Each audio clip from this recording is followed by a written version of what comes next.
Thank you, Bill.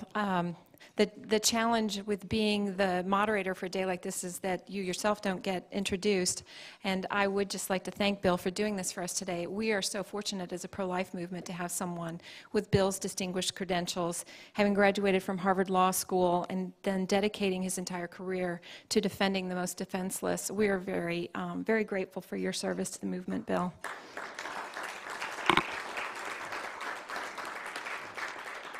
And I am so grateful for each and every one of you. We woke up this morning, and I don't know why I thought that pro-lifers wouldn't be hardy enough to brave through the snow, but I am so glad to see each and every one of you, and I'm excited about this day. It is a sobering day to be commemorating the 40th anniversary of Roe, but I am still excited about this day because we are all still here. We are still here, we're still committed, and we have why we are here today is to emphasize the fact that we have a very definite strategy that is gaining ground and gaining momentum. And that's what I want to kick us off with in talking about this morning. It really is a tremendous irony that this week brings together in very close proximity the second inauguration of the most aggressively pro-abortion president that we've ever seen in American history, just one day before the 40th anniversary of Roe, and just prior to our annual March for Life tomorrow. These events tangled together in time reflect the strange state of play in abortion politics today. While the abortion rights side has been tallying up on the ledger the marquee victories, the presidency and the Senate in November, the pro-life movement, we have been developing enough momentum under the radar to make our antagonists definitely queasy. The abortion lobby today is a little like the old Soviet bloc that looked invincible, right up to the very day that it collapsed under the weight of its own stagnation. The old guard of the Kremlin were on the wrong side of history, the wrong side of science, and the truth in very much the same way that big abortion is today. Cecile Richards, the very uber-glossy Manhattan-based president of the world's largest abortion provider, Planned Parenthood, is admittedly considerably more stylish than Mikhail Gorbachev. We have to give her her due. But they do have in common a dependence on the power and money of the state to prop up their failed ideologies. While pro-lifers, we're still stinging from the loss of the presidency and, let's be honest, perhaps the Supreme Court as well. Savvy observers who are looking at the bigger picture resemble weathermen standing on a calm beach warning of a hurricane building offshore. We really won't see much of anything happen at the national level in the next several years, although we will try. There is a rising tide of pro-life legislation passing at the state level that is dramatically changing the contours of abortion policy in this country. For example, in the last 2 years alone, since the 2010 midterm elections, our legal team at Americans United for Life has helped enact nearly 50 pro-life laws across this country. In addition, and perhaps more importantly, we have a tremendous tidal wave of pro-life legislation in the pipeline. Notably, over the past 2 years, we've had 2,500 requests for our model legislation, and our legal team was at work in 39 states. While most attention is focused on the president's reelection and the maintenance of the status quo nationally, at the state level, we actually saw modest improvements in pro-life representation, and that's actually where it counts, closest to the people, closest to the grassroots, and that's where the momentum is most definitely building. Ladies and gentlemen, I'm looking offshore, and I'm here to tell you today there is a storm surge coming.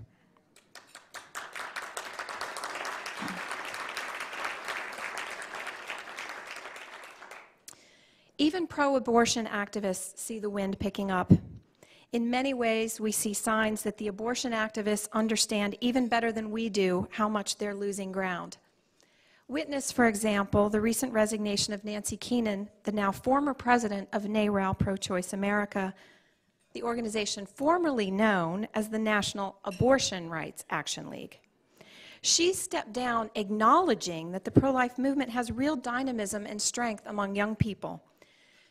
Newsweek did an interview with her, and in it, Nancy referenced the March for Life, and here's what Newsweek said. This past January, when Keenan's train pulled into Washington's Union Station, a few blocks from the Capitol, she was greeted by a swarm of anti-abortion rights activists.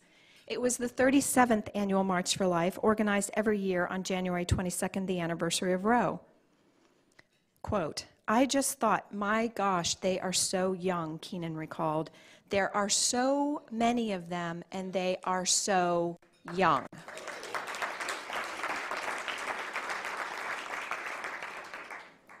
She stepped down this past May and said explicitly that she was doing so because she thought the pro-choice movement was getting too gray. So she's been succeeded by Ilyse Hogue, a woman in her early 40s, who has a Twitter avatar of herself as Batgirl. It's an interesting attempt to burnish her hipster cred, but it's also a small and telling symbol of the essential credo at the heart of the modern abortion rights sorority: girl power. My 15-year-old told me I needed to do that with attitude, and I think I might need a little bit more coaching on that. So here's the central premise of today's feminism. It's that abortion as reproductive freedom is the irreducible minimum of feminine empowerment. A leader of the third wave of feminism, who I had an opportunity to debate about 20 years ago, Rebecca Walker, who's the daughter of Alice Walker, the author of The Color Purple, wrote an essay some years ago in Harper's Magazine addressing her comments to younger women and outlining the feminist conception of reproductive rights as power. Here's what she said, and I'm going to quote it at length because it's worth hearing. "I hope that the speech I'm going to give you will encourage you to see that your abortion can be a rebellious and empowering act. It is an act through which you can assert yourself, one which can enable you to feel more connected to women around the world. It is a surgical operation with a mission. My hope is that after your abortion, you will commit some part of your life to making sure that others are able to claim their own rights. By doing this, you will use your abortion to connect with women everywhere. You will connect your very special person with the very important political, and you will begin to know your own power." See, most Americans don't understand that the rationale for abortion rights has subtly but very significantly shifted over time. And that's why it's so important for us here at the 40th anniversary to spend some time thinking about what the other side is doing and what they are saying. For decades, the postmodern feminist movement has pursued brilliant, very disciplined messaging. They talked about equal rights for women, and they've consistently framed the abortion issue using appealing and unassailable comments like choice and privacy, which are very all-American kinds of concepts. However, in the early 90s, very subtly and very effectively, they began deploying the subtext of power, carefully marketing this as a new theme into the American collective subconscious, unrecognized by most of us just going along because it was woven into various and sundry speeches and messages that were not labeled pro-abortion. They started talking about feminine empowerment. President Obama himself provided the best example of this in the 2008 campaign when he said, "A woman's ability to decide how many children to have and when, without interference from the government, is one of the most fundamental rights we possess. It is not just an issue of choice, but equality and opportunity for all women." It's not just an issue of choice, but equality and opportunity for all women. The key point, though, is that this worldview is being deployed on multiple levels. There's far more to it than merely marketing. The messaging on women in power has moved in concert with the underlying legal strategy defending abortion rights, and that's what I really want to help us talk about today, is seeing how the messaging is going together with the legal strategy, because this is a legal forum today to talk about where we go next with our legal strategy. The legal rationale for reproductive freedom has evolved significantly over time, and it has tracked with this messaging. In the 1992 decision Casey v. Planned Parenthood, the court asserted that we must tolerate abortion because of a reliance interest. And here's what Justice Kennedy wrote for the majority in Casey. He said, "For 2 decades of economic and social developments, people have organized intimate relationships and made choices that define their views of themselves and their places in society in reliance on the availability of abortion in the event that contraception should fail." And then here's the key sentence. "The ability of women to participate equally in the economic and social life of the nation has been facilitated by their ability to control their reproductive lives." This notion that women must have access to abortion has come to permeate feminist thought. In fact, AUL's counterpart in the abortion lobby, the legal arm of the feminist movement, the Center for Reproductive Rights, states explicitly on their website in their self-definition, they say, "Reproductive rights, the foundation for women's self-determination over their bodies and sexual lives, are critical to women's equality and to ensuring global progress toward just and democratic societies." So take a moment there and let's process the fact that they're going from the individual woman and her democratic rights to a just and global society. That's a very significant layering of messages. So this connection illustrates just how foundational reproductive rights and democracy linked together has become. The connective tissue is woven into feminist jurisprudence. For example, Justice Ginsburg, dissenting from the Supreme Court's decision in Gonzalez v. Carhart, the partial birth abortion case, wrote that women cannot enjoy equal citizenship stature without abortion on demand. Ladies and gentlemen, this is so significant that at the Supreme Court level, we have a Supreme Court justice who is arguing that we as women cannot be equal citizens without abortion. Let us not fool ourselves about what we are up against. Well, let's just see who wins. Now they are putting Batgirl against the baby. That's what it comes down to. It's Batgirl against the baby. It's going to take, however, I would argue to you, and I want to transition now into a little bit more optimism, it's going to take more than a cartoon superhero to countervail the simple, authentic voice of the sonogram pictures that now spread so easily through social media. Let's think for a minute of how the pro-choice crowd has had to change their messaging. I got to thinking about this because a reporter asked me about this earlier this week. She asked how we had changed our messaging. And it occurred to me that they've had to change their messaging a whole lot more than we have.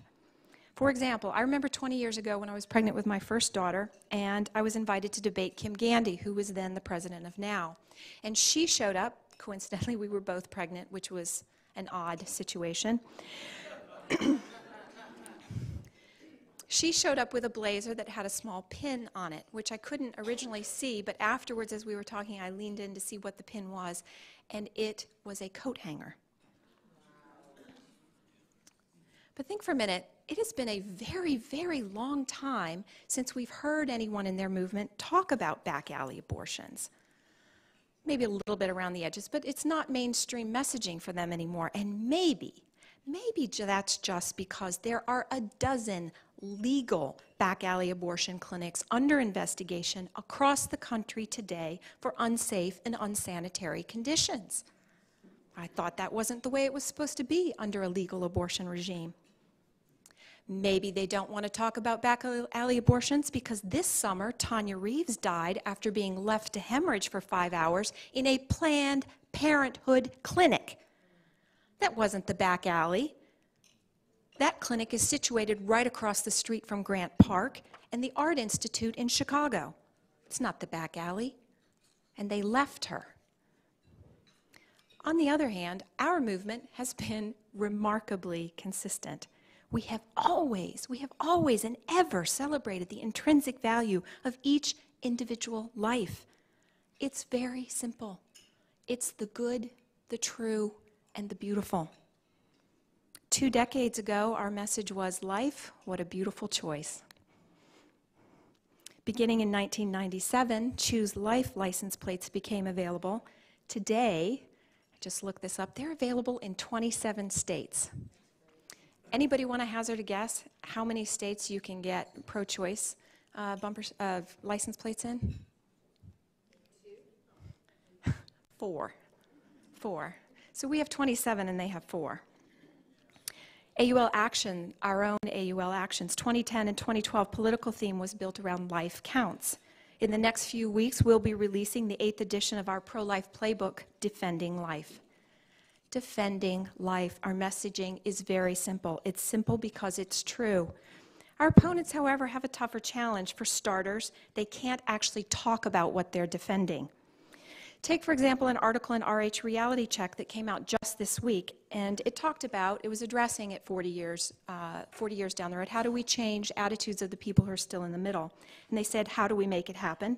Once again, the answer is to stop talking about abortion, or at least stop saying the word itself. Change the language, this theorist recommended. Talk about it as women's reproductive rights. Don't talk about it as abortion rights.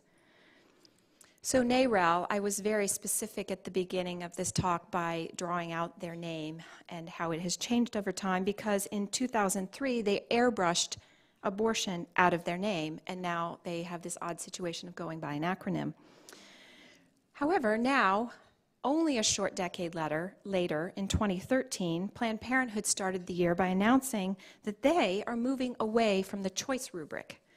They said they would be talking about personal decisions and how complicated abortion is, without, of course, actually saying the word abortion. It's complicated. To me, that sounds a little bit more like a Facebook status than a moral argument. But it certainly does reflect reality for them. This is a reality they've been grappling with for a while. Going back to 1995, the feminist theorist Naomi Wolf wrote in The New Republic, "We need to contextualize the fight to defend abortion rights within a moral framework that admits that the death of a fetus is a real death." So what will it be? And this is Naomi speaking, not me. So what will it be? Wanted fetuses are charming, complex, REM dreaming little beings whose profile on the sonogram looks just like daddy, but unwanted ones are mere uterine material. That is complicated indeed. So now they don't talk about coat hangers. They are shifting to angel's wings as an alternative symbol. One website has a headline, "Find your own spirit image to help heal the abortion experience. Put an angel or a fairy on your personal altar or sacred space and use it to remind you of the sad but sometimes necessary sacrifice of abortion." Jennifer Baumgardner, who's a somewhat well-known in abortion circles author of Abortion and Life, asks, but note she does not answer her own question, what do you do if a patient wants to baptize the remains? Yes, that is complicated. So this week, Salon had an article that is taking the internet by storm. Mary Beth Williams asks defiantly and breezily, so what if abortion ends life? So what? That's her thesis. Here's the and this is her. Here's the complicated, see, they are nothing if not consistent. Here's the complicated reality in which we live. All life is not equal. That's a difficult thing for liberals like me to talk about, lest we wind up looking like death panel loving, kill your grandma and your precious baby stormtroopers. It's complicated. So what's a girl to do? Or an abortion lobby, as the case may be, with all this complication? Williams, just like Jennifer Baumgardner, never does fully find a way to answer or even finesse the question. In the end, she just callously admits it all comes down to brute power. And here I'm quoting her again. "A fetus can be a human life without having the same rights as the woman in whose body it resides. She's the boss. Her life and what is right for her circumstances and her health should automatically trump the rights of the non-autonomous entity inside of her always. She's the boss. That's girl power, all right." We're moving from choice to it's complicated because the rhetorical dodge is not working for them anymore.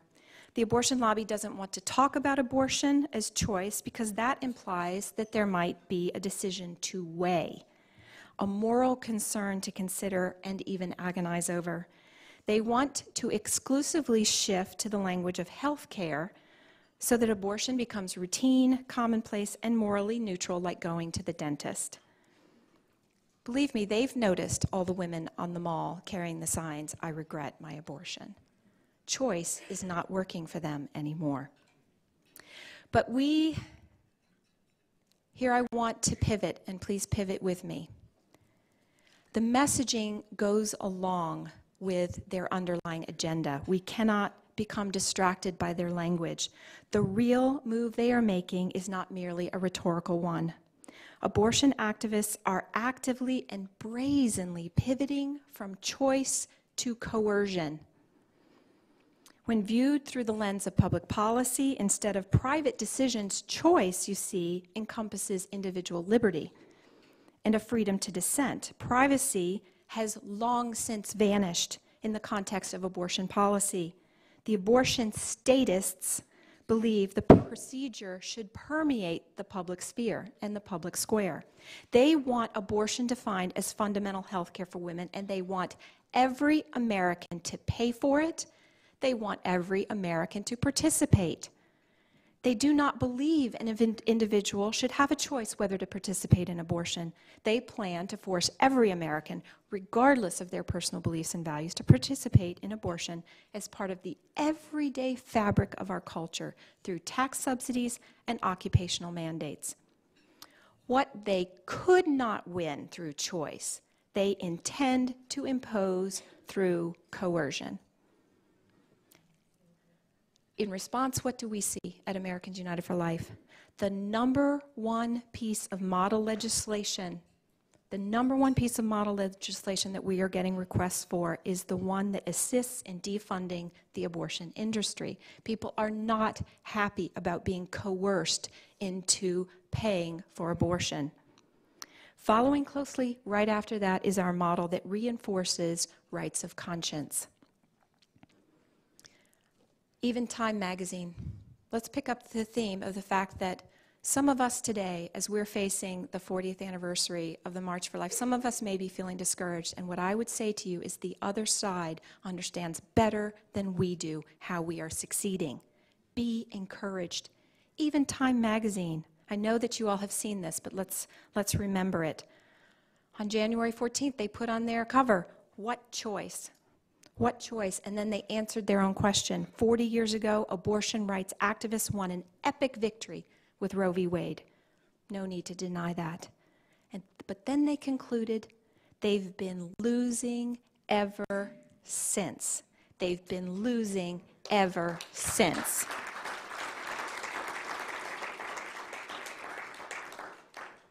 So today, look across the country from State House to State House. We had 2,500 requests for our assistance in the last 2 years alone. 2,500. For us, that's a challenge, but that is a great problem to have. We don't need the White House for the 5th decade of fighting Roe. Ladies and gentlemen, the storm surge is here. Let me conclude with a legend. There's a legend that Ernest Hemingway once bet his circle of literary friends that he could write a story in 6 words that would make them cry. 6 words that would make them cry. The result was this: for sale, baby shoes, never worn. He won his bet. He won his bet. In this epic struggle between Batgirl and the baby, my money's on the baby.